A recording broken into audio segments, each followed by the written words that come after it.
Welcome and thank you for joining me today for day 104 of Bible in a Year New International Version. Today we'll be going over 1 Kings 16, 17, and 18. 1 Kings 16. Then the word of the Lord came to Jehu, son of Hanani, against Baasha. I lifted you up from the dust and made you leader of my people Israel, but you walked in the ways of Jeroboam and caused my people Israel to sin and to provoke me to anger by their sins. So I am about to consume Baasha and his house, and I will make your house like that of Jeroboam son of Nebat. Dogs will eat those belonging to Baasha who die in the city, and the birds of the air will feed on those who die in the country. As for the other events of Baasha's reign, what he did and his achievements, are they not written in the book of the annals of the kings of Israel? Baasha rested with his fathers and was buried in Tirzah, and Elah, his son, succeeded him as king. Moreover, the word of the Lord came through the prophet Jehu, son of Hanani, to Baasha and his house, because of all the evil he had done in the eyes of the Lord, provoking him to anger by the things he did and becoming like the house of Jeroboam, and also because he destroyed it. In the 26th year of Asa king of Judah, Elah son of Baasha became king of Israel, and he reigned in Tirzah 2 years. Zimri, one of his officials, who had command of half his chariots, plotted against him. Elah was in Tirzah at the time, getting drunk in the home of Arza, the man in charge of the palace at Tirzah. Zimri came in, struck him down, and killed him in the 27th year of Asa king of Judah. Then he succeeded him as king. As soon as he began to reign and was seated on the throne, he killed off Baasha's whole family. He did not spare a single male, whether relative or friend. So Zimri destroyed the whole family of Baasha in accordance with the word of the Lord spoken against Baasha through the prophet Jehu, because of all the sins Baasha and his son Elah had committed and had caused Israel to commit, so that they provoked the Lord, the God of Israel, to anger by their worthless idols. As for the other events of Elah's reign and all he did, are they not written in the book of the annals of the kings of Israel? In the 27th year of Asa king of Judah, Zimri reigned in Tirzah 7 days. The army was encamped near Gibbethon, a Philistine town. When the Israelites in the camp heard that Zimri had plotted against the king and murdered him, they proclaimed Omri, the commander of the army, king over Israel that very day there in the camp. Then Omri and all the Israelites with him withdrew from Gibbethon and laid siege to Tirzah. When Zimri saw that the city was taken, he went into the citadel of the royal palace and set the palace on fire around him. So he died, because of the sins he had committed, doing evil in the eyes of the Lord and walking in the ways of Jeroboam, and in the sin he had committed and had caused Israel to commit. As for the other events of Zimri's reign and the rebellion he carried out, are they not written in the book of the annals of the kings of Israel? Then the people of Israel were split into 2 factions. Half supported Tibni, son of Gineth, for king, and the other half supported Omri. But Omri's followers proved stronger than those of Tibni, son of Gineth. So Tibni died, and Omri became king. In the 31st year of Asa, king of Judah, Omri became king of Israel, and he reigned 12 years, 6 of them in Tirzah. He bought the hill of Samaria from Shemer for 2 talents of silver, and built a city on the hill, calling it Samaria, after Shemer, the name of the former owner of the hill. But Omri did evil in the eyes of the Lord, and sinned more than all those before him. He walked in all the ways of Jeroboam son of Nebat, and in his sin, which he had caused Israel to commit, so that they provoked the Lord, the God of Israel, to anger by their worthless idols. As for the other events of Omri's reign, what he did and the things he achieved, are they not written in the book of the annals of the kings of Israel? Omri rested with his fathers and was buried in Samaria, and Ahab his son succeeded him as king. In the 38th year of Asa king of Judah, Ahab son of Omri became king of Israel, and he reigned in Samaria over Israel 22 years. Ahab son of Omri did more evil in the eyes of the Lord than any of those before him. He not only considered it trivial to commit the sins of Jeroboam son of Nebat, but he also married Jezebel, daughter of Ethbaal, king of the Sidonians, and began to serve Baal and worship him. He set up an altar for Baal in the temple of Baal that he built in Samaria.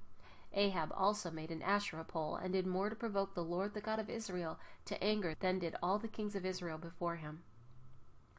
In Ahab's time, Heel of Bethel rebuilt Jericho. He laid its foundations at the cost of his firstborn son, Abiram, and he set up its gates at the cost of his youngest son, Segub, in accordance with the word of the Lord spoken by Joshua son of Nun. 1 Kings 17. Now Elijah the Tishbite, from Tishbe in Gilead, said to Ahab, As the Lord the God of Israel lives, whom I serve, there will be neither dew nor rain in the next few years except at my word. Then the word of the Lord came to Elijah. Leave here, turn eastward, and hide in the Kerith ravine east of the Jordan. You will drink from the brook, and I have ordered the ravens to feed you there. So he did what the Lord had told him. He went to the Kerith ravine east of the Jordan and stayed there. The ravens brought him bread and meat in the morning, and bread and meat in the evening, and he drank from the brook. Some time later the brook dried up because there had been no rain in the land. Then the word of the Lord came to him. Go at once to Zarephath of Sidon and stay there. I have commanded a widow in that place to supply you with food. So he went to Zarephath.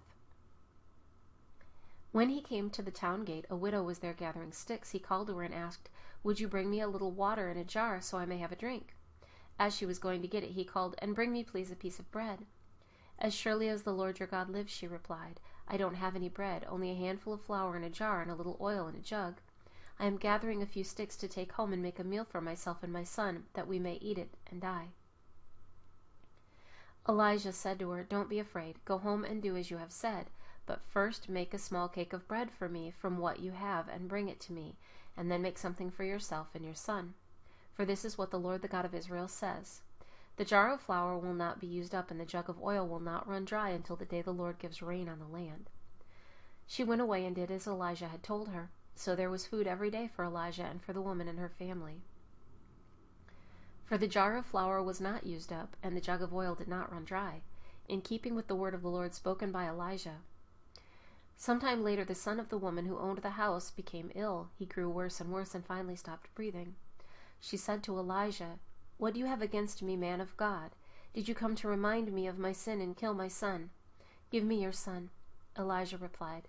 He took him from her arms, carried him to the upper room where he was staying, and laid him on the bed.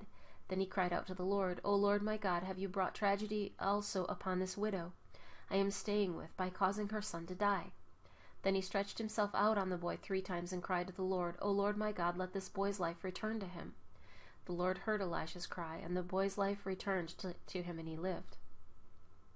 Elijah picked up the child and carried him down from the room into the house. He gave him to his mother and said, Look, your son is alive. Then the woman said to Elijah, Now I know that you are a man of God, and that the word of the Lord from your mouth is the truth. 1 Kings 18.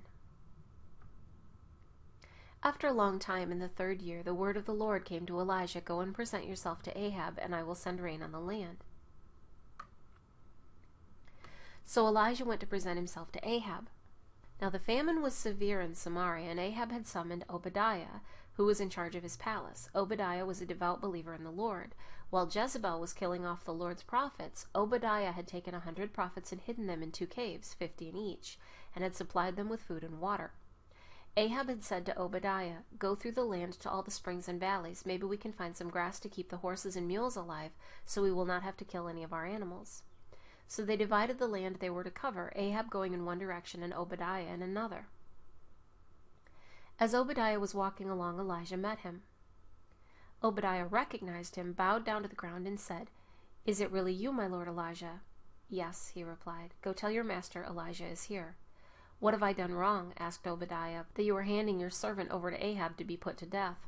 As surely as the Lord your God lives, there is not a nation or kingdom where my master has not sent someone to look for you. And whenever a nation or kingdom claimed you were not there, he made them swear they could not find you. But now you tell me to go to my master and say, Elijah is here. I don't know where the Spirit of the Lord may carry you when I leave you. If I go and tell Ahab and he doesn't find you, he will kill me. Yet I, your servant, have worshipped the Lord since my youth. Haven't you heard, my Lord? Haven't you heard, my Lord, what I did while Jezebel was killing the prophets of the Lord? I had 100 of the Lord's prophets in 2 caves, 50 in each, and supplied them with food and water. And now you tell me to go to my master and say, Elijah is here. He will kill me. Elijah said, As the Lord Almighty lives, whom I serve, I will surely present myself to Ahab today. So Obadiah went to meet Ahab and told him, and Ahab went to meet Elijah. When he saw Elijah, he said to him, Is that you, you troubler of Israel? I have not made trouble for Israel, Elijah replied, but you and your father's family have. You have abandoned the Lord's commands and have followed the Baals. Now summon the people from all over Israel to meet me on Mount Carmel, and bring the 450 prophets of Baal and the 400 prophets of Asherah who eat at Jezebel's table.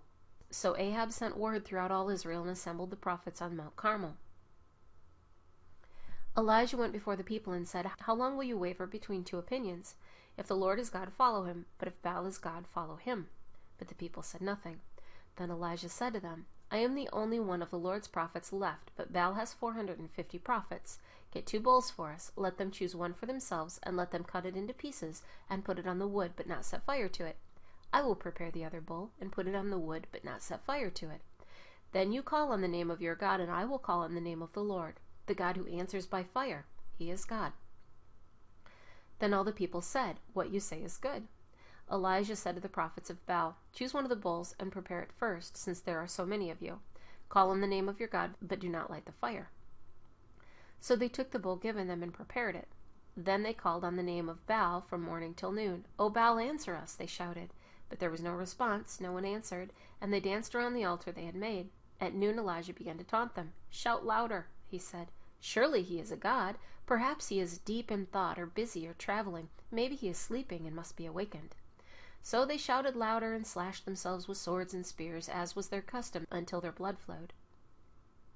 Midday passed, and they continued their frantic prophesying until the time for the evening sacrifice, but there was no response, no one answered, no one paid attention. Then Elijah said to all the people, "Come here to me." They came to him, and he repaired the altar of the Lord, which was in ruins. Elijah took 12 stones, one for each of the tribes descended from Jacob, to whom the word of the Lord had come, saying, "Your name shall be Israel." With the stones he built an altar in the name of the Lord, and he dug a trench around it large enough to hold 2 seahs of seed. He arranged the wood, cut the bull into pieces, and laid it on the wood. Then he said to them, "Fill 4 large jars with water and pour it on the offering and on the wood." "Do it again," he said, and they did it again. "Do it a 3rd time," he ordered, and they did it the 3rd time. The water ran down around the altar and even filled the trench. At the time of sacrifice, the prophet Elijah stepped forward and prayed, "O Lord, God of Abraham, Isaac, and Israel, let it be known today that you are God in Israel, and that I am your servant and have done all these things at your command. Answer me, O Lord, answer me, so these people will know that you, O Lord, are God, and that you are turning their hearts back again." Then the fire of the Lord fell and burned up the sacrifice, the wood, the stones, and the soil, and also licked up the water in the trench. When all the people saw this, they fell prostrate and cried, "The Lord, he is God! The Lord, he is God!" Then Elijah commanded them, "Seize the prophets of Baal. Don't let anyone get away." They seized them, and Elijah had them brought down to the Kishon Valley and slaughtered there. And Elijah said to Ahab, "Go, eat and drink, for there is the sound of a heavy rain." So Ahab went off to eat and drink, but Elijah climbed to the top of Carmel, bent down to the ground, and put his face between his knees. "Go and look toward the sea," he told his servant. And he went up and looked. "There's nothing there," he said. 7 times Elijah said, "Go back." The 7th time the servant reported, "A cloud as small as a man's hand is rising from the sea." So Elijah said, "Go and tell Ahab, hitch up your chariot and go down before the rain stops you." Meanwhile the sky grew black with clouds, the wind rose, a heavy rain came on, and Ahab rode off to Jezreel. The power of the Lord came upon Elijah, and tucking his cloak into his belt, he ran ahead of Ahab all the way to Jezreel. Thank you for joining me today for Day 104 of Bible in a Year New International Version. I look forward to seeing you tomorrow for Day 105.